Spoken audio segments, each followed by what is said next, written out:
Alright guys, BLM here, back with a new video. In this video, I'll be reviewing the latest season of Big Brother Australia, BBAU 2020. And just overall, for me, I feel like this season was a pretty frustrating one to watch, if I'm being honest. I do think this season had a lot of potential coming into it, but I think it was just harmed by a bevy of issues, both from its cast and also from production. I think one of the biggest issues I have with this season as a whole is I do feel like the season wasn't really fully embracing the strategic game that it started to implement. It just feels like it's trying to copy off of the Survivor bandwagon without fully understanding what makes Survivor what it is. But it does this while also not fully embracing the traditional Big Brother format that tries to include in here as well. Again, I think BB Can does a really good job of mixing the two formats, while here on BBAU, it really felt like a very old school season of reality TV, and not in a good way.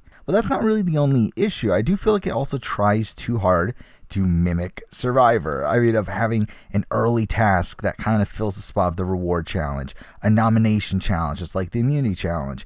After that, you get like the post-challenge scramble, and then you get a tribal council-esque segment in the eviction room that really brought nothing to the show, and it was so boring. And to be honest, I think a lot of that had to do with the host. In the seasons that I've watched in the past, I never really had a problem with Sonia as a host, but here on this season, I think it becomes very clear that she's just not a good host when it comes to a strategic reality show. When she's trying to ask these questions to the players, it really just comes off as so bland and generic. She's not really asking anything of substance, and I think that's something that the hosts of Survivor do a very good job at, is probing these players for information that could potentially change the game. But here it just feels like we're hemming and hawing. We're just wasting time, 5 minutes an episode for no real reason. It's really just boring. I really wish they would get rid of this. I also don't love that there's no veto competition, which I feel like would have made this show much stronger, and I think it definitely would have changed the dynamics up a lot more, where using the BB2 format of only having a HOH competition or nomination challenge, whatever, that makes it so much easier for the majority to hold power in the game. And with the cast that we got here, that was very cliquey, I do think it led to very stagnant gameplay. I do think a veto could have helped things out, though adding the veto would really make them have to embrace the strategic game, which is something that they just weren't doing. Because you could do this all in one episode. I mean, you can have the early tasks that they normally do, have that be the nomination challenge, replace the nomination challenge with the veto competition, and then play out essentially a full week of BBUS over the course of one episode. I would love them to do this in the future, because we are getting a season 2. Will they? Probably not. And now let's talk about its cast. And for me, this is probably one of the biggest issues here. Not necessarily because I think the cast is bad as individuals, but I feel like when they're put together here, I think it just led to a really boring game. But not even just a boring game, a really messy game too, where no one was playing well. And mixing that in with the fact that there were some problematic figures within the cast, for me, it does bring down my opinion of the season as a whole. So overall, I didn't particularly care for this season. I don't think it's a terrible season of reality television, but I do think its flaws far outweigh its positives. But like every other review I do on this channel, I will be going through the season episode by episode. We got a lot to talk about, so let's get started with that. Starting off with the premiere, which we get a similar style of intro to your standard season of Australian Big Brother, of players entering one by one, getting to talk to Sonia right beforehand. But we instantly get introduced to Adelaide's worst driver in Kieran, who you could clearly tell production loved him right from the get-go. But he enters the house and we get introduced to the first task of the season, where to unlock the bedrooms, Kieran will have to high-five each player, give them a nickname, and give them a massage. And I felt like the massage went too far. That's a bit icky, I feel like, for Big Brother to force him to do that to other people, especially in the current climate that we're in. I don't think that's great. And this isn't the only time I will have a complaint about what production is telling these players to do, though. I will also say that I don't love how this affected Kieran's game. Now, obviously Kieran's probably someone that would have been on the outs anyway, but I don't think this is great that they're forcing him to put this first impression on people of him like giving them massages and him just like being a people pleaser, of him having to go up to everyone, show him around, all that stuff. It's not great for his game. We do see Dan entering the house. I found Sonia flirting with him to be really awkward. We meet Ian, who gets an intro, but wanting to expand his social skills. And I really feel like they were setting him up to be the winner, and obviously I was completely wrong on that. We get Alan, who had a pretty fun intro. I really liked when he was just chanting his own name, and we get this really ridiculous shot of him and his family that tried to like make him look like a kingpin or something. Like, it was really funny. But within all this, we get a lot of people just entering the game without any intro, which I just kind of funny because it's like a lot of these people we don't really even get to know until much later on in the season, which I think is a problem with this season as a whole. Is I do feel like the editing was very lopsided, where I feel like there were certain characters that would get a bevy of screen time, largely Kieran, Dan, Angela, and then almost everyone would be ignored, which is largely my issue with like Australian Survivor currently as well. So I don't know if that's just Australian TV, is that they really like to focus on like a fourth or a third of their cast while completely ignoring everyone else, but that is something that definitely happened here. But the last person to enter is Angela, who is instantly a massive character. And it was fun to see Sonia like helping Angela bring her luggage in, and we see the start of her obsession over tea. And again, Angela's obviously a great character. We'll talk about her more in the future. I did find it interesting how after this we got a segment about how Talia doesn't like Daniel, only for like Big Brother to give her advice to talk to him, and that seemed like a lot of production influence. I don't particularly love it. Again, I just feel like this season of Big Brother, it feels like production didn't really know what they were doing. It's like they completely forgot that there was a strategic game going on. It's like they're running production just like it's the old format, but it's not. And I feel like that definitely had a lot of effects on the gameplay of the season, especially with Talia and Daniel becoming the king and queen of the house. And who knows if they would have ever repaired their relationship if Big Brother didn't tell Talia to do so. And after this, we do get a scene of like Daniel snoring. And I don't love how Big Brother handled this either. I mean, like, we see production just bullying Daniel about his nose. And again, this isn't the only time that production just mocks people for their physical appearance throughout the season. I don't feel like that's particularly great either. Again, a lot of the people within this season were good sports about it, but I don't feel like that's something that production should be encouraging here. After that, we do get some Laura content, and this seems to be the setup for why she was targeted, which doesn't really show much at all outside of people talking about her and like saying that she's getting on people's nerves. But it's like we don't actually see why outside of like she grabs the recipe from someone's hand. But it's like, it's kind of nothing, right? But we get to the nomination challenge. It's really close between Laura and Talia, but Talia barely edges it out, and she has to instantly make nominations. And this is another format issue I have, as I do feel like certain results would have been different if the player had been given the time to talk to others and campaign. I think it would have added more interesting strategy, but again, I don't really feel like that's what production cared about. But we do see her nominate Laura, Kieran, and Zoe, and we just see a lot of Kieran running around trying to turn Laura and Zoe against each other, and this was just really sloppy. This was terrible gameplay, but I do think overall the episode's editing made it pretty clear that Laura was going home. Again, they put too much time into building up Kieran's character for him to be the first boot here. It really felt like his edit had longevity. So for me, I did feel like Laura was the pretty obvious boot, especially with her doing so well in the challenge. But let's talk about Laura. She was there. I don't think she did that much wrong outside of almost winning the first challenge. She just seemed like she was on the outs from way before that anyway. I didn't really get much out of her as a character, as really the show didn't really show her outside of that scene that's supposed to show us why she got booted, but then it doesn't really though, does it? So, I mean, she was the first boot. Not really much from her. Let's move on. Now for episode 2, which starts off with the arrival of 4 new players who have to sneak into the house and find a bed without detection. And again, I feel like this was the producers being pretty insensitive here. Again, what if these players didn't find the new bedroom? I mean, maybe for all I know, production told them about the separate bedroom.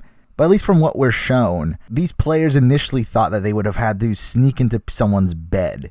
And that's just really creepy, but whatever. New players here are Chad, Garth, Sarah, and Sophie. And Garth and Chad are the only two to get intros right off the bat, with Chad getting a really sympathetic intro, which really screamed out to me that he was in it for a long run. We do see a divide right away here with Talia and Daniel not liking the arrival of the new players, and Talia goes on this weird rant about how these new players need to respect others' relationships, and it's like, so you want them to give up? Like, you want them to not even try?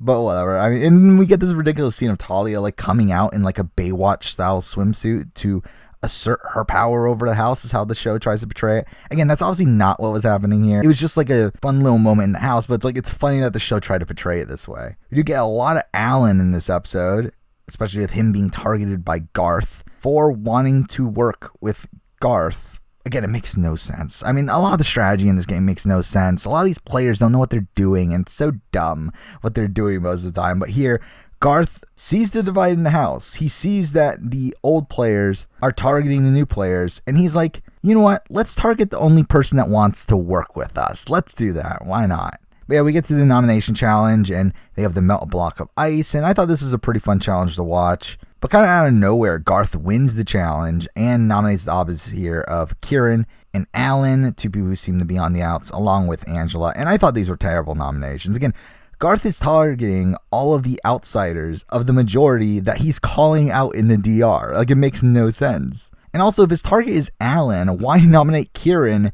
the other biggest target in the house? Like, I feel like these people just don't understand the game. But really, we get a lot of overconfident Alan in DR here, which is fun. And obviously, his edit is pointing towards his downfall, and he gets voted out. I thought Alan was a great character on the show. I mean, he was a massive character, probably the biggest character in the first 2 episodes here.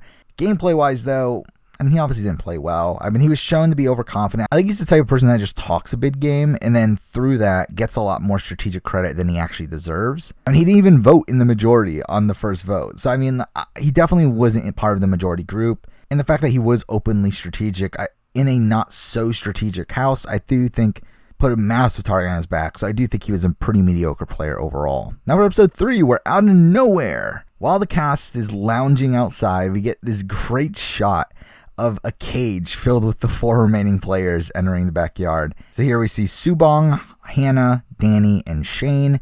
Danny and Shane are pretty invisible here and pretty much are invisible for a good chunk of time. But we do see Tsubong instantly become a massive threat by doing these ridiculous pull-ups. And Hannah is instantly hated by Sarah because they were in the same interview group. And we actually get footage of this, which I found really weird. But we also see Talia not liking her either for no real reason. But then we get the shopping task, which was a dilemma of leaving the players in the cage for more money in the budget. And I found it strange how the players handled this, where they didn't even give the players in the cage a choice in the matter. They just further isolated them. And when we're playing a strategic game like this, I don't think that was a great move. But again, no one was playing well this season. We then get this really awkward scene of Talia introducing herself to new players, and she says that she's someone that looks like a beauty queen but isn't, which is, again, really self-absorbed. And also she makes them guess what her job is, which, again, very self-absorbed. But I found it really funny when Hannah responds with stripper, but obviously that does add more fuel to the fire there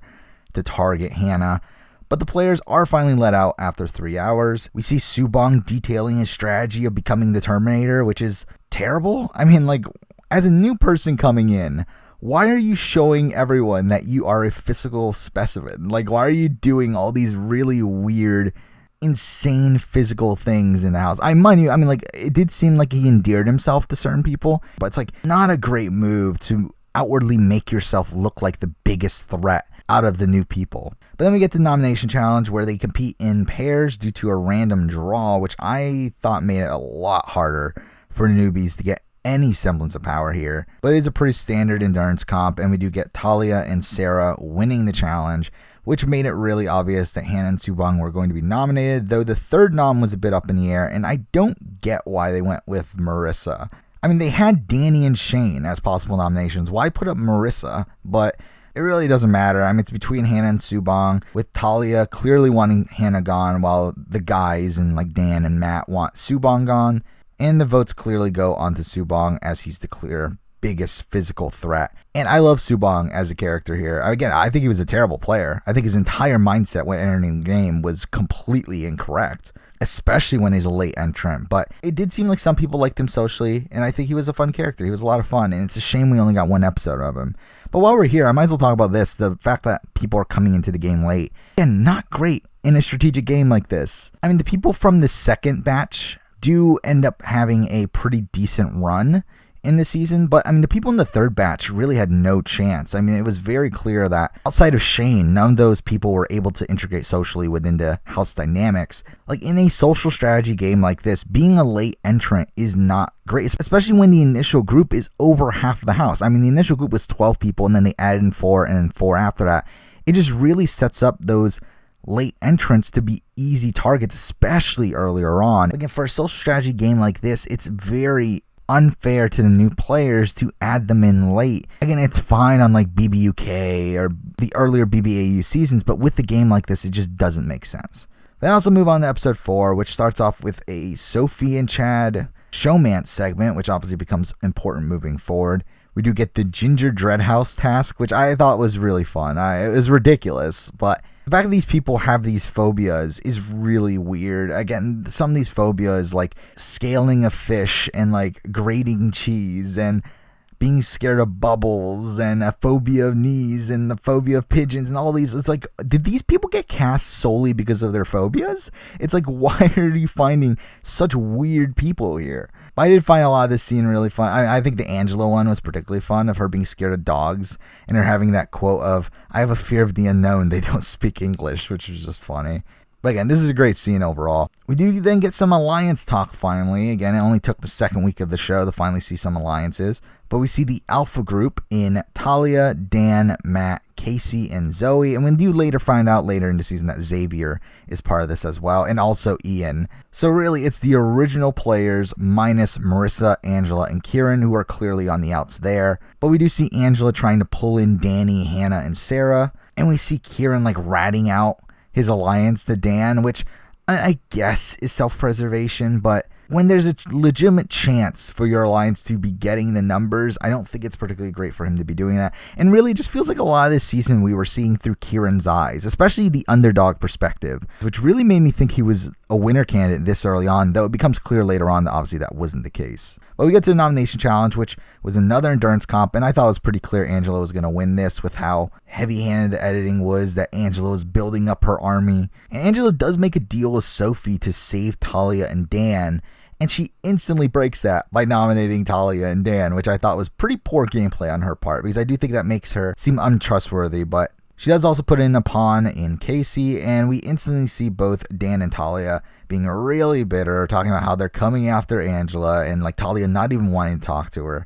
And then we see like Zoe being aghast that all the nominees are in her alliance, which is just dumb. And then we see her wanting to split the votes evenly between the three, which is, again, really dumb. There's no real strategy here. And because no real strategy was being shown throughout this segment, I thought it was pretty clear Talia was going home based on how the edit was set up beforehand. So Talia does get voted out, who I thought was great TV. I mean, I thought she was a great villain for these first few episodes. I think she has a pretty good downfall here. I think she perfectly played into like the mean girl archetype. But overall, I mean, obviously she's a terrible player. I mean, she won 2 challenges really early on to make herself a big threat. She was the perfect figurehead for her alliance. While I do think it's very clear, watching the footage, Dan clearly has more control over the house than Talia does. But Talia just outwardly made herself a much bigger threat. But again, as a character, she was a lot of fun, and her downfall here made this one of the best episodes of the season. Now for episode 5, which starts off with the Ian segment about how his spider died. And I thought this was part of his winner's edit, though it obviously leads to nothing. And it's kind of funny how I believe Ian gets more content talking about his animals than like certain players get the entire season. I'm pretty sure he gets more content talking about his animals than like Danny gets the entire season. We then get a task for Kieran where he has to do a 3-point turn, and that's a fun segment. I mean, again, it's kind of just mocking him. That's really what the entire segment is, but it is fun to watch at points. He does end up breaking the wall a bit, so everybody gets to eat pizza but him, which isn't this best case scenario for Kieran, for him to get the sympathy of, oh, he's not eating despite him winning the food for us, but also actually winning the food for the house. I mean, that's kind of best case scenario for him. And we do also get him telling a lie to Garth about Danny not trusting him as a way to put the target off his back. And I get that he picked Danny to lie about as she's like the most believable option, but he is throwing someone on his side under the bus, and I don't think that's particularly great, especially because it ends up leading to someone on his side winning the nomination challenge and going after someone on her side. Again, it's not great. I mean, there's got to have been someone better to throw on their bus, like a Chad, Sophie, maybe a Casey, like someone that isn't part of his alliance. But because of this, there's a lot of drama between Danny and Garth, and Zoe tries to get involved, and all this is just really dumb. And this leads to a nomination challenge where Angela is clearly going to win because of the editing, but she wins the challenge 2 in a row, which I think was terrible gameplay on her end. I think it makes her such a big threat, especially with her like kind of showing off in the middle of the challenge, which I think really just puts a massive target on her back. And she had no real reason to win this either. It's like, why is she winning this challenge? She had no real target here. So she just nominates the 3 people involved in the drama, which again, Danny was someone that's on her side. So by her nominating Danny, and essentially Danny goes home very easily, she's taking away a number on her side. I think all this was just terrible for Angela. But I guess let's talk about Danny. I mean, what is there to say? She wasn't on the show until this episode. And even then, she didn't really get much personal content. I know nothing about Danny as a person. She was there. Let's move on. Episode 6, which starts off with Angela smuggling tea down her cleavage. So that's something. We then get to see Ian's position in the house of him being best friends with Dan. And I do feel like this was very clear that he was being protected by the edit before this. I mean, he just seems to be kind of just a lackey for Dan when there was really no sign of their relationship before this episode. We then get a shopping task, which I found really fun, of them having to catch balls over the course of 24 hours. And eventually we have Garth and Zoe being the ones to buy the food for everyone. And again, obviously everyone knows Angela only cares about her tea. But Zoe, out of spite for her nomination in the last round, decides to not buy Angela's tea. And I did find it interesting how everyone was like expecting her to blow up when she found this out, but she really doesn't. Like, she's kind of just really calm about it. Obviously, she complains about it in the DR and everything, but she's really calm to the players about it, which I do think that was really showing a lot of biases that were going on in the game. But right before the nomination challenge, we see Dan wanting to target Angela and Marissa, and then we get to the challenge, and Ian wins. And guess what? He does what Dan wants him to do, and he nominates Angela and Marissa. But also, the third person he nominates, I felt it was completely out of left field. He nominates Chad, which that just came out of nowhere. But obviously, the vote does come down to Angela or Chad. And while Angela does try to get the women to flip on Chad, that doesn't happen. She gets voted out here. But not before Big Brother stops her and she gets put into the bunker where she gets to watch the house guests and control some tasks. And this seemed really rigged. I mean, I do think this was a twist that was always going to happen, but I do think 100% production was waiting for the right person to use it for. And Angela, like the star of their show at this point, getting voted out here. I mean, saving her and then having her re-enter the game without any ramifications, I do think is clearly unfair and really ruins the integrity of the game. But I mean, to be honest, there wasn't much game going on anyway. Like, there wasn't much game to ruin. So I guess I don't actually mind it that much, because it's like there's already the issue of like everyone playing terribly, but also the public's voting for the winner, and it's like all based on an edited show, and all this is terrible to begin with. So it's like, why not? Who cares? Let's move on to episode 7, where we do see Angela in the bunker, and we get a task where Angela is the one to select what each player has to do, and we do get some fun moments from this, like Matt having to spray tan over and over and over again, and Garth having to become the household butler. And again, this was fun. We do see the alpha group targeting Kieran, and we get a segment about how annoying he is, which is reiterated over and over again throughout the season. And we get to the challenge where they compete in pairs, but at least this time they can pick their pair, and we do have Zoe and Sarah winning the challenge. I love how they were in the DR deciding their noms, and Sarah clearly talks about, I want to target Garth, and I want to nom Casey and Xavier next to him. But then Zoe just completely overrides her decision and says, no, we're targeting Kieran, and I'm putting up Marissa and Ian next to him. And I just love like Sarah's stare at Zoe while she's making these noms. Like, it was just very clear that Sarah was not happy about this, but she was just allowing Zoe to pretty much just run her over here. But I really don't get what Zoe was doing with the Ian nom. Like, it makes no sense to nominate someone that's in your alliance against two people that aren't in your alliance. Like, it makes it very clear that Ian is going to be the secondary target here. with a large potential of it backfiring on her, considering her side doesn't have the numbers at this point. So Angela does get the opportunity to invite someone into her bunker, and she decides to pick Garth to try to flip him on Ian, and the show tries to portray this as the reason why the flip happened, when I feel like if you watch the raw footage, it's very clear that this flip was happening already, and this just further cemented it. But again, Ian goes home. Pretty big blindside. Probably one of the biggest blindsides of the season. And definitely one of the bigger blindsides to me is, again, I was so confident Ian was getting the winners at it. But let's talk about Ian. I mean, he was fine. I mean, to be honest, I didn't find him too entertaining, but he was just given such a bevy of positive content about his love of animals, his lack of social skills. So I really thought that was leading to a win, but it wasn't. But I mean, as a player, I do feel like he was a bit of a follower.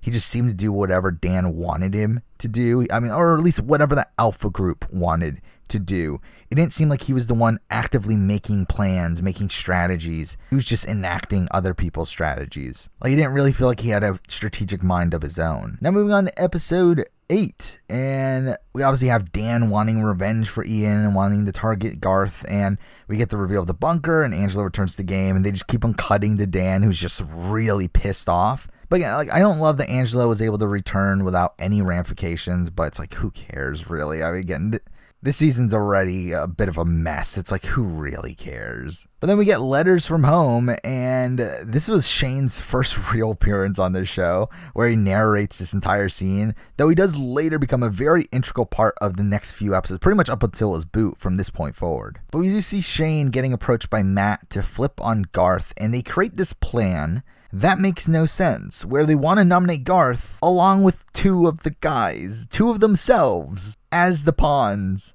for no reason. And they're doing this to guarantee that Garth goes home, but this also puts them in danger. I mean, while this plan does work out, and it's really weird that the show tries to portray this very positively, it's still a very dangerous plan with no upside. It's not like the people on the block have more say in who goes home. It's they're just in danger. I mean, yes, they still have votes, but their votes count the same as if they weren't on the block. It makes no sense. This entire plan makes no sense. And the fact that we have Zoe winning the challenge and enacting this plan, someone who literally in the last episode put Ian on the block as a pawn and had Ian go home, is completely mind-blowing. She nominates Dan, one of her closest allies, and Shane. It's so dumb. It's so dumb. And Garth goes home.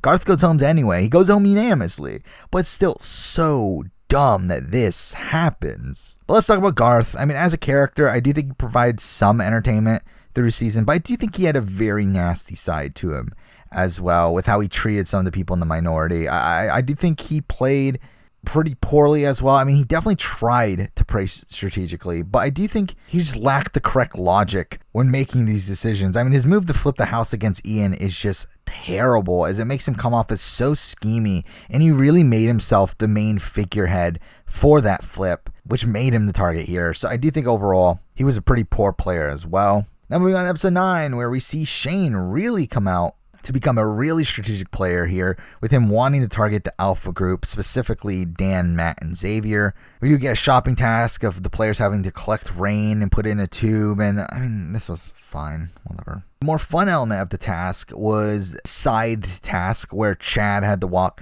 12 kilometers in 24 hours without being told that he was doing so. In the middle of the night, Sophie decides she doesn't think that they've reached their goal, so she decides to try to upset him so that he will pace around, and this makes no sense. And again, the execution of this is just even worse, with her just aimlessly leading him around the house. And then when she tries to cover all this up, she decides to just tell him, I just wanted to get your steps up. It's this is so dumb. What is this cast? And this is even dumber because Sophie becomes one of the better players, I guess, in the house, or at least one of the ones that has a better strategic mind and a better strategic read on the game. And it's this is the person we're looking at. The person that literally the only rule of this competition is to not tell Chad that you're trying to get him to walk 12 kilometers. And you literally tell him, I'm trying to get your steps up. It's what are we doing? But then we get a Angela and Marissa segment where Marissa says that no one has caught on to them. It's what do you mean? You were just targeted a few episodes ago. Angela literally got voted out. What are you talking about? You're not being caught on to, but whatever. We do see the nomination challenge. Marissa wins. Whatever. She clearly nominates people from the Alpha group. She nominates Xavier, Matt, and Zoe, with Zoe as her main target. But during this, we hear Marissa talk about how finally we're going to target the Alpha group. It's like, isn't that what we've already been doing? Isn't that why, like, Ian and Talia have been going home again? Like, what do you mean we're finally targeting the Alpha group? But whatever. We then get this fun scramble where Shane decides that now is the time to make a move and to get the numbers to vote out Matt. And he gets Hannah, Sophie, Chad, and seemingly Sarah at this point to go against Matt. And he only needs to get Kieran. Like, there's a lot of whispering going on during the eviction room segment, which I think is the most strategy we're going to be seeing in the eviction room the entire season. But I don't think it's in Kieran's best interest to keep Zoe in the house. Zoe's someone that's very clearly targeting him. So I understand why he doesn't make the move, but it would have been really fun if he did. But Zoe does go home in a 6-5-1 vote, which is really great to see Shane trying to pull off this massive move and for him to just fall on his face here. But let's talk about Zoe, who I think it was a pretty big character by the time she went home. She had a very quiet start to the season, but her edit definitely did pick up towards the end. Not as a likable president. I mean, she was pretty unlikable, to be honest. I mean, she came off as very whiny and petty at points. She didn't play the game strategically. She came off as hypocritical over and over and over again. So I do think she was a bit annoying on the show, but she did have a pretty big impact by the end of her run. Now for episode 10, where we do see the ramifications of Shane's failed move and how he's now being targeted by the Alpha group. And we do see Shane now being the leader of a 5-person alliance that was never mentioned until now, of him, Chad, Sophie, Hannah, and Sarah. We do get the task for the episode where we have this endurance comp where they're paired up and have to wait inside a box, and I thought this was pretty fun. Dan and Matt do win this and get to pick one other pair to take to dinner, and they pick Angela and Xavier as the second place finishers, and the guys use this as an opportunity to pull Angela to their side, which seemingly goes well, with Angela being really excited to work with them moving forward, though this obviously does backfire on her. We do get to the nomination challenge, which was a fun one that we've seen before in BB Can, but they have the press boxes against a wall, and I really love how it came down to Matt and Shane. Obviously, this big rivalry that's been set up through this episode of one of them's going home. Like, Shane's going after Matt, Matt's going after Shane. Whoever loses this challenge is more than likely going to be the boot. And I do think Matt plays this well, with Matt waiting for Shane to make the transition before him attempting to make his. And this does give Matt the win. Well, I mean, along with the fact that it's come out since then that Shane actually had more boxes than Matt, which is a terrible oversight by production, but whatever. He obviously nominates Shane, and I was surprised he also nominated Angela and Marissa as well, who he literally just made a deal with. Though, considering he does end up targeting Angela in the next episode anyway, I do think these noms were actually pretty decent, with him essentially forcing Kieran, who did end up being the swing vote here, to vote out Shane. As again, he's not going to target his two closest allies in Angela and Marissa. So I do think this was actually a decent move. And Shane does eventually get taken out here in a 6-5 vote. But let's talk about Shane, who was non-existent for a good chunk of the season, but in his last few episodes, he turned out to be a really fun character and a really fun player. I really liked how he was willing to play the game, how he emerged as the leader of this minority group, how likable of a figure he really was. And was he a strategic mastermind? No. I mean, it's clearly not. I do think he made a massive mistake in going for Matt a bit too early. I do think he should have waited until he could have secured a better set of nominations to get Matt out. Again, that wasn't the best case scenario where they were against Zoe, someone who the Angela, Marissa, and Kieran side definitely wanted out more so. So, I mean, I don't think that was particularly great. But again, he was fun on the show. I think he was definitely one of the people that was approaching the game as a game. And if he had been given more screen time from the beginning of the season, I do think he probably would have been my rooting interest at this point. Now let's move on to episode 11, which largely continues on with the Angela-Matt relationship, and we instantly see Matt talk about targeting Angela. You then get a task of having a balloon in front of you, and the players having to keep their balloons inflated until sunset, and if you do, you get to sleep in the house while everyone else has to sleep outside. And initially, I didn't love this task as there was really no incentive to make good TV. I mean, everyone could have just sat down and done nothing, and everyone would have won. But what did make this interesting was Xavier decided to pop everyone's balloons, and that led to a lot of fun. And it led to only Matt, Marissa, and Angela remaining, and this is where Matt gets the task of having to pop the other balloons. And I assume this is always the backup from production, that if no one started popping balloons earlier on, they were going to make it this a task for one specific person.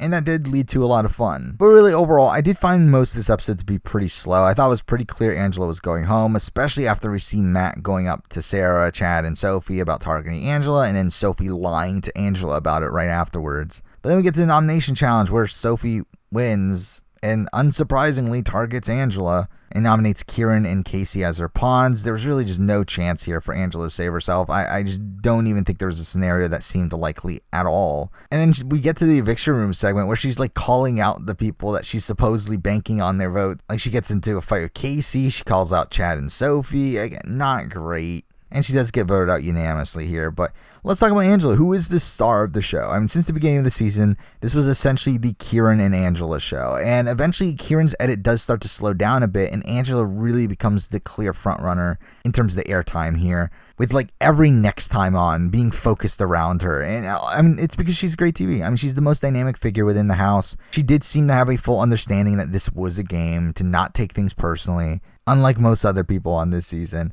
But I still don't think she was a great player. I mean, while she did have some moments of knowing what her optimal move was and pulling off some decent maneuvers, I do think she played most of the season on the defensive, and a lot of that came from her personality conflicts and making herself such a massive target by winning those 2 challenges and like showboating during them, which I do think made her a bigger target moving forward. And then she was blatantly saved by production, but still isn't even able to recoup after that.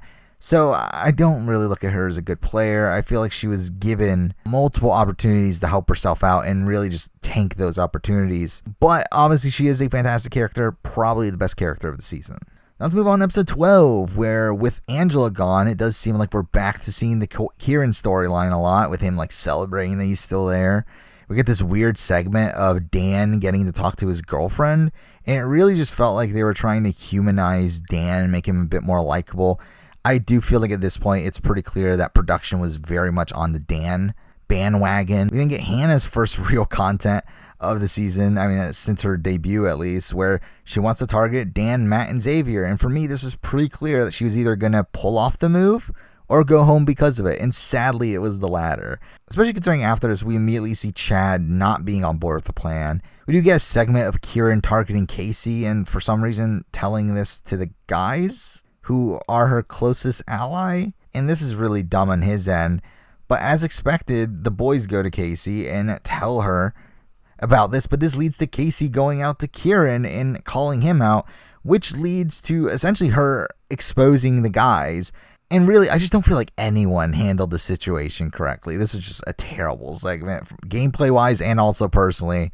We do get the nomination challenge, which was a domino stacking competition, and they once again get separated into pairs. But I do like how from this point forward, we only have 2 housemates being nominated every round, as obviously this is the halfway point in the game, at least in terms of the number of people, and it did feel like the right time to make that format change. But Dan and Xavier did win the challenge. They do nominate Hannah and Sophie, with Hannah as their target. And the edit didn't really do much to detract from that. So by the time of the eviction, it was pretty clear Hannah was going home. And let's talk about Hannah. I really liked Hannah on this season, despite her not having much content. I do think she was someone that wasn't really given a fair shake from the beginning. I mean, she was someone that entered in that final group. She was actually the last person left from that final group. And with her like being instantly like negatively profiled right away from Sarah and Talia, it just seemed like she was never going to be able to integrate herself within the core group. And again, she just wasn't given much content on this season, despite her seeming to have a very close relationship with Kieran. That I do think there would have been some good content to come from that, but for some reason they decided not to show it. So again, I did find her very likable overall, but she just really wasn't given much to work with. Now for episode 13, which starts off with the coronavirus segment, and I found this really boring. Learned that the game will be paused, and obviously we knew that it resumed. Like, we already knew this before the season started. But I also feel like BB Can just did this segment so much better. Overall, I just found this entire segment boring. They get phone calls from home. Who cares? Whatever. The game eventually does resume, and from there on out, we get a lot of Chad content, talking about how him, Sarah, and Sophie are the underdogs and how they need to take out Xavier, the mastermind of the game, for some reason. We then find out that there's an advantage hidden in the house, and Sarah's the one to find it, and she gets the power to remove a nominee during this round, and this power was so pointless in this scenario. Again, we have a very clear scenario of a 4v3 with two people in the middle, meaning if one of the people on those two sides win, they're likely nominating three people from the opposing side, which essentially means that this power is nothing more than immunity for one player. It's not a game-changing advantage. It's not going to change the outcome of the vote. It's merely just giving essentially Sarah immunity, or someone that Sarah decides to give it to immunity, but it doesn't really change the overall course of the game. We then get the nomination challenge, which was just musical chairs, but I found this fun. I gotta admit, I thought this was a fun challenge. I think, to be honest, this might be my favorite challenge of the season. I thought this was really fun to watch. And we do see Chad and Dan make a deal where they make a Final Four deal that does end up being a pretty major storyline moving forward, but Chad does win the challenge, and I did like how he nominated Sarah to not get blood on his hands, as he knew Sarah was just going to use the power. Again, I really liked that he was able to think of that, because to be honest, that's more strategy than we've seen the entire rest of the season. But he then nominates Casey and Xavier, with Xavier as his target, and to me, it was pretty clear Xavier was going home. The edit didn't really bring up much of an alternative, so he goes home unanimously, and Xavier barely got any airtime until his last couple episodes here, and what is there to say about him? I mean, he just wasn't there. He wasn't on the show that much. I mean, he seemed like a very average, likable, bland guy. I mean, he seemed to be well liked by most of his cast. And I will say that I do think when we watched the strategy sessions between the three guys, it did seem like Xavier was the one that was like leading the conversation at points.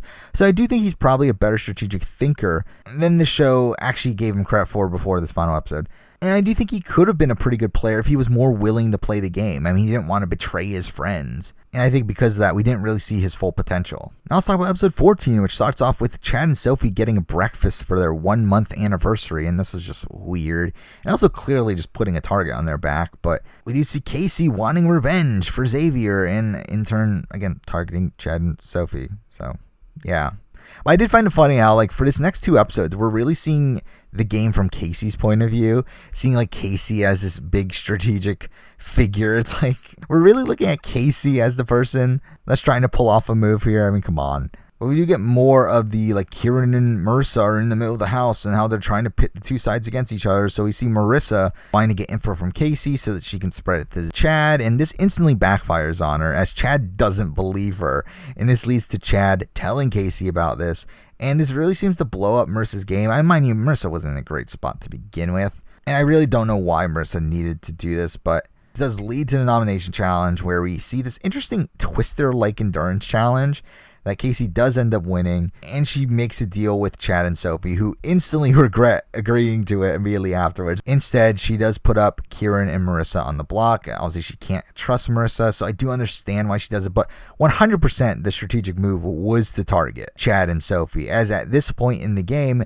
you know they're coming after you anyway. It is better to get rid of one of them if you're Casey, but Marissa goes home, whatever. Marissa was fine on the show. I mean, she didn't get a lot of airtime outside of when it was like necessary to show her. And because it wasn't that surprising to me that she did end up leaving here. Gameplay wise, I do think she had the right idea at points. I feel like her execution was always off. I feel like she just didn't have the relationships with the people that she needed to keep her in the game. She didn't have strong enough relationships with Chad and Sophie to keep her through this round. She didn't have the good enough relationships with Matt, Dan, and Casey to not put her up on the block this round. Like, I do think she just fundamentally lacked something relationship wise, and I feel like she's another one of these people that could have been a great character if she was shown more, but really was just buried by the edit a good chunk of the time. But now for episode 15, where we get a pretty fun shopping task where they had to work in pairs and do hard labor, except for one group where that one group had to pretend that they were doing hard work while really being pampered. And it was really fun seeing Kieran and Matt lie to the other players. Like, all these other players are doing pretty disgusting things, like finding buttons in manure and like polishing really dirty shoes and stuff. I thought this was a fun scene. But then we get our daily dose of Kieran content about how he's trying to lower his threat level and how he's really a mastermind, and sure he is. But then out of nowhere, we get this Sarah and Casey relationship that's being shown, and obviously it was clear that this was going to be a factor on the season, especially with Sarah talking about how bad it would be for her to be in the final 5 with Dan and Matt and Chad and Sophie. It's like, why? Isn't that the optimal spot to be in the middle of 2 alliances at the final 5, where those 2 alliances pretty much have to target each other at that point? And yes, you could be taken out at 4, but it's like you're almost guaranteed to make it through that final 5 round, but whatever, who cares? We get to the nomination challenge, which is another endurance comp. There's too many of them this season, but whatever. And we see Chad and Sophie as the final 2 in the challenge. Sophie wins it, and she unsurprisingly nominates Casey alongside Kieran. And again, I think this is another situation where why put up Kieran, someone that the other side very clearly wants out? But I guess she had enough trust in Sarah to keep Kieran and get rid of Casey, but she was putting herself in a position where she needed to go to a tie vote to get rid of Casey here. But it does end up going her way, though I do think the way Sarah acts during this entire segment of the show is just terrible. Like, she really comes off as very power hungry by not telling anybody what she's going to do. But let's talk about Casey, who is another one of these people who barely got any content throughout most of the season, but her edit really did pick up in these last few rounds with her targeting Chad and Sophie, and she gets a good amount of strategic credit here despite clearly not being a mastermind by any means. I think it's dumb that she just didn't go for Chad and Sophie in the last round, but again, as a character, I did find some entertainment with her. She wasn't shown that much, but when she was shown to be a pretty big grouch the entire time, just complaining about things, mostly Kieran. It felt like production was subtly trying to portray her as negatively as possible, but overall, I mean, again, at the end of the day, she's not really that memorable of a figure on the season. Now for episode 16, and we do get a lot of setup for the Matt and Dan versus Chad and Sophie battle that we've been teased for a while now. Dan and Matt pulling in Kieran while Sophie tries to convince Chad and Sarah to go after Dan and Matt. Now, a lot of this episode is also filled with the Kieran is annoying storyline of him getting content from literally everybody, talking about how immature he is, how he doesn't do the dishes. Chad literally details his entire coffee routine. But this does lead to the task of the players having to dish out punishments and rewards, and we have Kieran just being given punishment after punishment after punishment. He has to wash all the dishes, and Dan messes up the entire kitchen to make him clean for it. Sophie also gets to disadvantage a player by banishing them to the front door, and she decides to pick Dan, and Dan is so indignant during this whole scene, talking about why do bad things happen to good people. But this is lead up to the nomination challenge where both sides are kind of secretly going after each other. It is another endurance comp, and just like always, it comes down to Dan, Sophie, and Chad, and I felt like the editing here was really leaning towards Dan win, but instead we do get a Chad win, which was really unexpected to me. But considering he seemed to be very apprehensive about targeting Dan and Matt, it was pretty clear that he was going to target Kieran. And he does nominate Kieran with Matt as a pawn, and it really made no sense for Sarah to go after Matt here, as it really weakens her position in the game, and she doesn't. We get Kieran voted out, but Kieran gets stopped on the way out, just like Angela did before. And this again feels like producers waiting for the right person to be evicted to activate a twist that saves him, and Kieran gets put in the white room. That leads to episode 17, which I found really slow. And this episode spent a lot of time cutting back and forth between the real house and the white room, which both of them didn't have much going on. I mean, in the real house, we do see a weird segment of all the furniture and household supplies being removed, and the house guests having to do an investigation. It's dumb. It's pointless. In the white room, we do find out that Kieran needs to endure the room to get a chance of re-entering the game, and it's like, so it's Edge of Extinction, but inside of a house. That's really boring.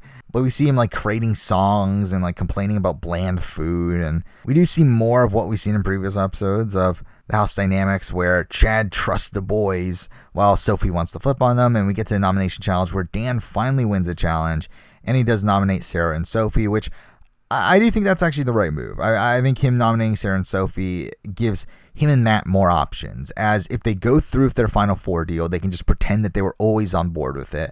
However, they also do have the opportunity to blindside them and take out Sophie. And we do get to the vote, and I thought it was pretty clear that they were going to blindside Sophie, and they do.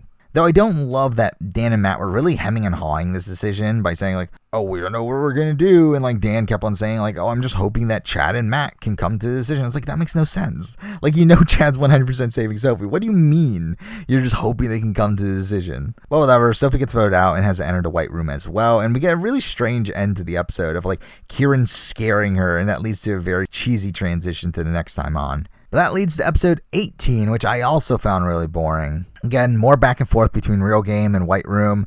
I found the real game really dull here, where we don't get an eviction. So essentially this entire week's worth of episodes was leading up to just one elimination through the White Room, making a lot of this week just feel really pointless. But we do have Sophie having to survive the White Room as well, which is, again, just dumb. Within the game, we have Chad wanting revenge for Sophie, and that's a lot of his storyline. Though he does make a deal, Final 3 deal with Dan and Matt, who do seem to be on board. They do genuinely seem to be targeting Sarah, which I think is the incorrect move. I do think for them, Chad is a bigger threat in the public vote. Or at least I would assume that he would be. So for me, I do feel like that is the incorrect move at this point in the game. We do get a really boring shopping task that ends up giving the players a phone call from home, and like Sarah's like super excited for a phone call from home. It's like, you just had a phone call from home for free, like what, a week ago, like during the COVID stuff. It's like, why are we getting another phone call from home? But whatever, we get to the nomination challenge that has no nominations, but they do win a power that ends up being really pointless. It's so dumb. But Matt wins, who cares, whatever. Final 4 get a party, who cares, whatever.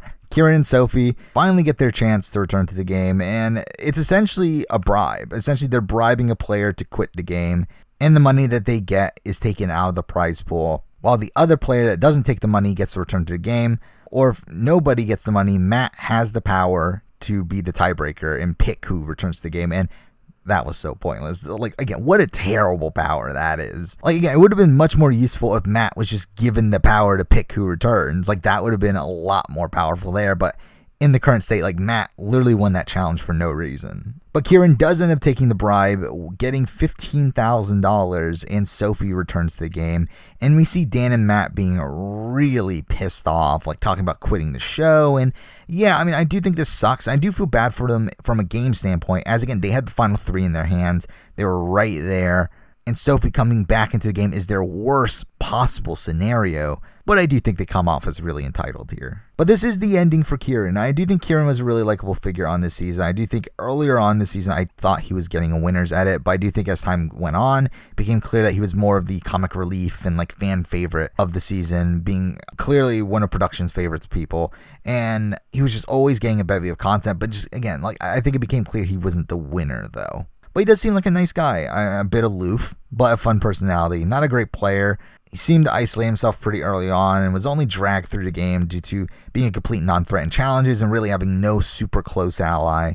But for me, he was definitely one of the more memorable figures of the season. Now for episode 19, which was a bit of a strange episode. I mean, we started off with a lot more of the Chad and Sophie content, and this episode, and really last episode as well, felt really ridiculously positive for Sophie, where it felt like the show really dropped on Dan and Matt's edit to really prop up Sophie's. Not saying that like Dan and Matt were given bad edits here. I think they were probably just given more accurate edits. But in comparison to where Chad and Sophie are really propped up as these massive underdogs, it does make it seem like the show is really favoring them in this moment over Dan and Matt, despite Dan and Matt probably getting better edits beforehand. I think this also makes it seem like Dan and Matt were probably production's favorites during the season. I think there's a lot of things within the game that you can tell that they were definitely favoring towards Dan and Matt. While I feel like post-season, they've been more of a fan of Chad and Sophie, and that seems to be the way that the show is being edited towards the end game here. But to further prove my suspicion that Dan and Matt were their favorites, we do get a really weird structure for this round. Obviously, with the return of Sophie into the game, that really screws over Dan and Matt. They're in a terrible position to the point where they need to win a challenge or they're gone. But for some reason in this round, they decide to have 2 challenges, where the loser of the first challenge is instantly nominated, while the second challenge works as a normal round where the winner of that challenge gets to nominate one other player. And this greatly benefits Dan and Matt. And not only that, but they also decide to just randomly give Matt an extra vote, which really comes out of nowhere. Obviously, the show claims that, oh, we're giving you this power because you weren't able to use the power that you won last round from the last challenge. But it's like, they've never done this sort of thing before. Like, this is really weird. This is really sketchy, but whatever. I mean, this is such a powerful power this late in the game. To have an extra vote at the final 5 in a situation where obviously the 2 people on the block will not be voting. Plus also the nominator will not be voting. So that essentially means that if you're not on the block and you have the extra vote here, you're the deciding vote. You automatically decide who goes home. And in another scenario where you are on the block, and if you have one ally, which is the scenario that's obviously happening here, you control the vote anyway. So again, this greatly benefited Matt and Dan. But I mean, if I'm being honest, I'm not that upset about it because they really screwed over Matt and Dan in the last round by bringing Sophie back to begin with. So it's like, really, for me, the more frustrating element of this is that neither Matt and Dan or Sophie get screwed over in this round. It's Sarah who gets screwed over, who should have been in a perfect position. She was the middle between two pairs, but due to this twist, it forced her onto the block and it forced her to be the boot if her allies had won the nomination challenge. And I didn't even mention the fact that Sophie is also given disadvantages in 2 challenges here for having returned to the game despite Angela earlier on doing the same thing and not getting any ramifications. It's really dumb. But whatever, we get to the second challenge. Chad pulls it out and is able to nominate Matt. Obviously, if Chad did not win here, Sophie ends up going home because Dan and Matt would have nominated Sophie. They would have had the numbers. But without that, though, Chad puts up Matt, essentially guaranteeing that Sarah goes home because Matt can vote while on the block now because he has the extra vote, and Dan obviously has the deciding vote. And the show tries to make it seem like, oh, Dan's gonna vote out Matt. It's like, come on. No, he's not. So yeah, Sarah goes home, and let's talk about her. I mean, she got really screwed over. I mean, she got screwed over by the abundance of format changes during this one round. I mean, the amount of twists they threw into this round was really ridiculous. I mean, she obviously is automatically on the block after losing that initial challenge, which was something that was definitely not favored for her coming into it. Again, a very physical challenge. Takes a lot of endurance, and I mean, it's pretty clear that she's probably the least physical person out of this final 5.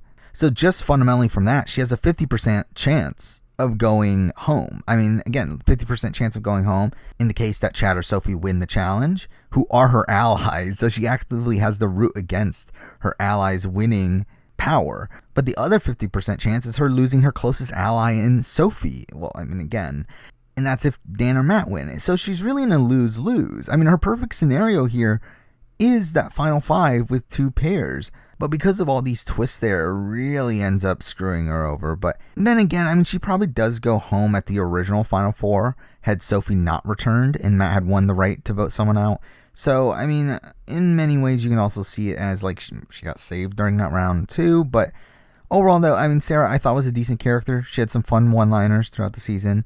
Though it did feel like a lot of her edit was more so around how small she is and how she's an underdog. And I do think she is overall a pretty decent player. I do feel like she played a pretty good floater game and somehow ended up not being nominated until the end game here. I mean, it seemed like everyone liked her in the house, which I do think is something you gotta say with this cast. So I do think she had some impressive aspects to her game and was a fun enough character as well. Now for the penultimate episode, where we get a lot of the same of setting up the bromance versus the romance, which they've been doing for the last, 3 weeks of the show now? But whatever, we get messages from the evicted house guests, which could have been a lot of fun, but I mean, it felt like they just rushed through most of these, and not many of the players seem to have that much to say anyway. We do get to see the pairs thinking strategically before the challenge, and we eventually get to the challenge, where it's essentially a more physical version of Samotion from Survivor. I actually really enjoyed this challenge. And they obviously set this up right before the challenge. Oh, Chad has an injured ankle. There's no way he's going to be able to do this. So, I mean, it really felt like it was Dan and Matt's to lose. But somehow, Chad wins anyway. But Chad has a sole vote to evict. And him and Sophie talk about Dan is the biggest threat. But they just like him more. So, again, the editing is up in the air. I always felt like Matt was going home, though. Again, his edit wasn't really as strong as the other 3. They weren't being overly positive about him. He was actually relatively quiet in these last few episodes. Was shown pretty negatively without any other redeeming positive content. So, I mean, I was pretty confident Matt was going home here. But yeah, I will say, Chad, oh my God, what a terrible strategic player of the game. I mean, he actively says when he's voting out Matt that he thinks Dan's going to beat him, but he still wants to take him to the end because he deserves it more. So I was like, what are we doing here? Again, obviously he's proven to be wrong, but it's like he actively take someone that he thinks he's going to lose against. He was expecting to lose. And it's really by the graces of production giving him a very strong edit. And the same thing with Sophie, that they do end up winning. And really just anyone who won this season, anyone who would have won this season is essentially being gifted the win by production, because that's how this works. That's how public votes work, is that the edit very much dictates how people perceive the players in the game. And because of the edit being so favorable to Chad in this final episode, and also throughout the season, Chad was never shown negatively. I mean, both Dan and Sophie had their negative moments, though they also had ridiculous highs. I feel like Chad has never been shown negatively throughout the entire season. And during this back part of the episode here, his edit is ridiculous. Where, again, all of this is shown in a positive light. Again, I'm talking about like this as such a negative thing, but the show portrays this as a positive thing. Like, oh, what a great person Chad is. And he gets to talk a lot about how, oh, this was my dad's favorite show and all this stuff. Like, he gets so much positive content here. So I was pretty confident Chad was going to win, and we'll talk about it. But before the finale, let's talk about Matt, who was fine. I mean, he was pretty invisible early on in the season, but it seemed like his edit picked up kind of in that mid portion of the game, kind of where he became a big threat. And he did seem to get probably a more favorable edit compared to what it could have been based on how other players talk about him. Where like even Chad and Sophie are talking about in this episode that like, oh, that he's really short-tempered and stuff, which is something we don't really see that much on the show. But yeah, as a player, I mean, he's obviously not a strategic mastermind. None of these people are. But I mean, I do think he played okay. Like, he played decently well. I mean, obviously, he had his missteps just like everyone else. But I do think it's impressive that him and Dan, I mean, the two, were able to get this far into the game despite being massive targets. I mean, they had massive targets on their back from the very beginning, especially Dan. And somehow they were able to get all the way to the final four, with Chad actively wanting to take them there. I think that's very impressive. For me, I do think Matt played the second best game of the season. And now for the finale, which was essentially a massive reunion show. And that portion of it was fine. I mean, we do later get the final three coming out, and they have their final pleas to Australia, which I found really weird to see them have to do a jury speech to an entire country. And then, like, before the results were revealed, we got to talk to the final three's families, and this was boring, whatever. I mean, most of the, I'll be honest, like, people talk about how, oh, Big Brother US needs a reunion show. And, like, I've never really been on that bandwagon. I feel like this episode really cemented it for me. I found so much of this really boring. It really just felt like filler that they were trying to put in just so that they can reveal the winner at the very, very end of the episode. But we get to the winner reveal. It's Chad. Yay. Again, I mean, the edit made it so clear that Chad was going to win. He was so ridiculously positively edited in that last episode. I really thought he had it in the bag. Again, yes, Sophie and Dan had their positive moments throughout, but Chad literally gets the final word on the season. He gets the final big positive moment of the season. I did think he was going to win. But again, overall, this finale, I found it boring. I do find it strange how the reunion show mostly focused around the players that were not in the final three. And the final three come out like at the very end, but never get to interact with the players that didn't make the final three. It's really weird. I didn't like how this was structured either. But to be honest, even if it was structured well, I still probably would have found it boring. But let's talk about the final three, starting off with Dan, who I think was the best player of the season. I mean, that's not saying much, as I do think he made plenty of questionable strategic decisions, but I do feel like it's been made pretty clear that he played an incredible social game. I mean, despite being looked at as the head of his alliance, which held the power for most of the season, he was never targeted at any point. I mean, that is incredible. I mean, he was so well liked by Chad and Sophie that they took him to the end despite them thinking that he is the bigger threat. And Chad, again, even says that he expects to lose to Dan. So I think you got to give Dan credit for convincing them to do that. But as a person, again, he was a bit problematic. On the show, you can tell there was some problematic behavior going on. But then even postseason, we've heard about some bullying and everything. And I wouldn't be surprised that stems from the actions of Dan and Matt. So obviously that aspect I didn't love, but I mean, as a character on the show, I did find him to be a somewhat fun villain. I did find it kind of annoying at points how he was edited, but overall, he was a massive figure on the season, whether you like it or not.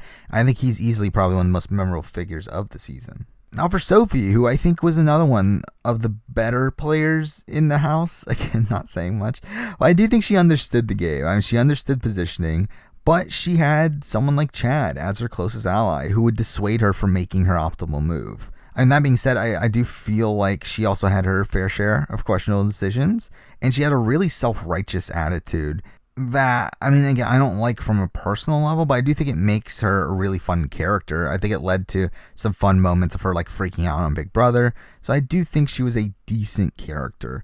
But to be honest, I really didn't want her to win. I mean, I obviously hate that she was voted out and came back into the game, especially so late in the game, so I was happy that she didn't end up winning the game that way, though I do think from a story standpoint she probably would have been a more satisfying winner than Chad. But let's talk about him. Let's talk about Chad, who, to be honest, was probably my least favorite outcome for the season, as, I mean, again, I just find him such a mediocre player. If we look at his gameplay, he remained too loyal to Matt and Dan and never really considered the possibility of them turning against him. I think he had really no ability of strategic forethought in the fact that he wanted to put up like Kieran and Sarah at the final 6 until being convinced by Sophie to not isolate Sarah and risk her going home there. I just don't feel like Chad had any real clue what he was doing throughout the season. And again, I do feel like a lot of the reason why he wins that final vote is due to how positive his edit was in that penultimate episode. I mean, that plus also just the bias that there is from the Australian public of favoring people in Chad's archetype. I mean, this is the type of player that we see win BB Australia in the past. So, I mean, it's not surprising that Chad just naturally would have won this season anyway. But as a character, to be honest, I found him mostly boring. I really don't think he brought much entertainment to the show outside of just him being dumb and doing dumb things at points. Like, outside of that, he just wasn't really entertaining. He was mostly bland. I mean, I really don't have that much positive to say about Chad. I mean, again, for me, I felt like this was the worst outcome of the season from like a storytelling standpoint, from an entertainment standpoint. So overall, wasn't too happy that Chad wins the season, but what are you going to do? Well, that's the season. That's BBAU 2020. Again, I did have fun with this season here and there, but for the most part, I did find this to be a really frustrating season to watch on almost every level. From a gameplay perspective, no one on this season played particularly well. I mean, while I do think Dan played the best game, he still makes a ridiculous number of boneheaded mistakes. The cast had some gems here and there, but there were a good chunk of duds as well. And even then, I don't feel like the editing really served a good chunk of the players the edit that they deserved. A lot of these people got undermined through the edit. I do feel like a good chunk of the end game was pretty boring, and I still have issues with how production handled the entirety of the season. And I do think there's a lot of poor decisions that they've made throughout that really harmed the overall course of the season. I think format-wise, there's a lot of changes I would like there to be made, a lot of more focus towards the strategic game, which I don't think they're going to do. Again, this season did very well in the ratings, to the point where I doubt production feels like they need to change anything. I think they're content with what happened on this season in terms of their format. I mean, I hope they change things. I just don't really have much confidence that they eventually will. But if they do, I'll obviously be really excited for it. That's my review of BB Australia 2020. I will obviously be covering the next season whenever that comes out. Hopefully, I mean, if I'm still doing videos at that point. Obviously, Big Brother US All-Stars is coming. Planning on doing a decent amount of coverage for that, so stay tuned for that. But that is the video. Thank you for watching.